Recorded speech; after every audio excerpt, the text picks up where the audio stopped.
Hi everyone, I'm Ed with Elemental Healing Therapy, and today we are going to be continuing our lesson on feelings about feelings by discussing ashamed and proud. So today we're going to explore shame and pride because this is the pair that governs our sense of belonging and our self-worth. Shame warns us whenever connection feels at risk. Pride reminds us of our value whenever we have contributed or grown. Together, they help us navigate community, accountability, and identity. Back in history, when we were all belonging around a fire, I want you to imagine our ancestors sitting around a fire telling a story about today's hunt. One person exaggerates their success, claiming a victory that wasn't theirs. The group looks away, a subtle clue and cue of disapproval. Now that sinking feeling in the chest, that heat in the face, that's shame. It's the body's way of saying, be careful, your bond is fraying. Because in small tribes, exile meant death. No shame kept us aligned with the group. Now, I want you to imagine another person praised for protecting a child or sharing food. Their chest lifts, posture opens, and a soft pride fills their body. Pride rewarded contribution and motivated cooperation. Without shame, we'd lose accountability. Without pride, we'd lose motivation.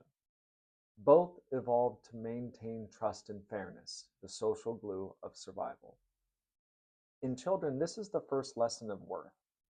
See, for children, shame shows up whenever connection feels threatened. When a parent frowns, a teacher scolds, or a friend laughs at them. The child's body floods with heat and collapse. And if caregivers respond with repair, I see you made a mistake and we can mix it up and fix it together. See, if we do that, then the child learns that healthy shame is okay, specific, temporary, and it's tied to a behavior.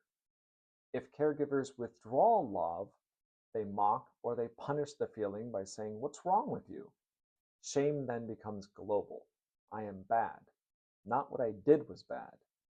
That internalized shame breeds perfectionism, people-pleasing, or avoidance.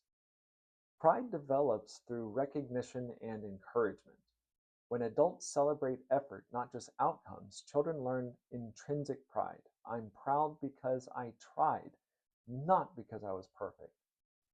Gottman's research on repair shows that expressing appreciation and admiration regularly builds trust. See, pride, when grounded in humility, strengthens love.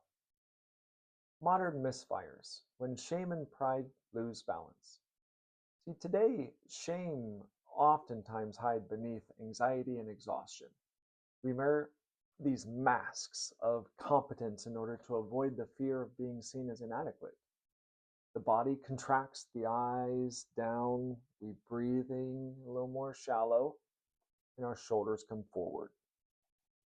This is mirroring the same posture of exile our ancestors feared. In rational emotive behavioral therapy, we really challenge the belief because social media amplifies this comparison. It fuels both toxic shame and inflated pride. Pride without empathy becomes arrogance, and shame without repair becomes despair. So we have to challenge the idea of I must be perfect in order to be expected. And we replace it with I am human, imperfection is connection. The new belief re-engages the prefrontal cortex and releases the body from defense. Neurobiologically, shame is a collapsed state. It's the dorsal vagus shutdown. Pride, when integrated with compassion, reactivates ventral safety. Openness, eye contact, relational engagement. See, both use the same autonomic pathways. Our goal is balance, not extradition or eradication. When we are really slowing things down to expand our chest, we want to practice a little bit together here. Sit tall but soft.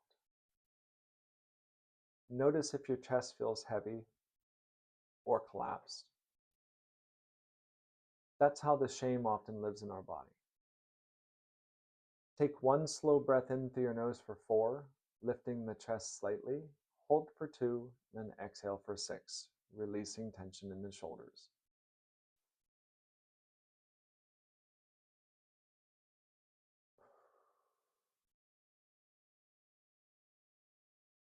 Nice. Now place a hand over your heart, and as you inhale again, imagine the space expanding behind your sternum, and say quietly, I can repair and I can grow. This movement, expanding rather than shrinking, tells your vagus nerve that exile is over. You belong even after a mistake.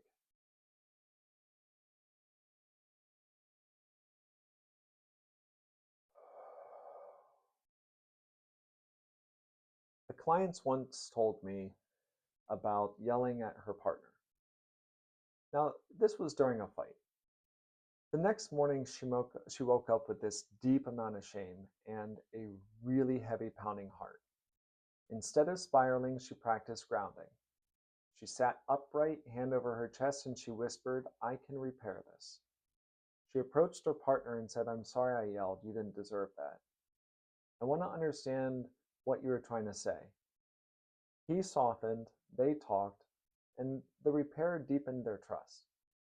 Shame became accountability, and pride returned through honest action. When I feel that hot flush of shame, the urge to hide, I notice my breath vanish. I sit up, I place my hand on my heart, and I remind myself mistakes are messages, not verdicts. Then I breathe until my chest opens again. And that's when pride returns, not arrogance, but the quiet confidence that I can keep growing. This week, I challenge you.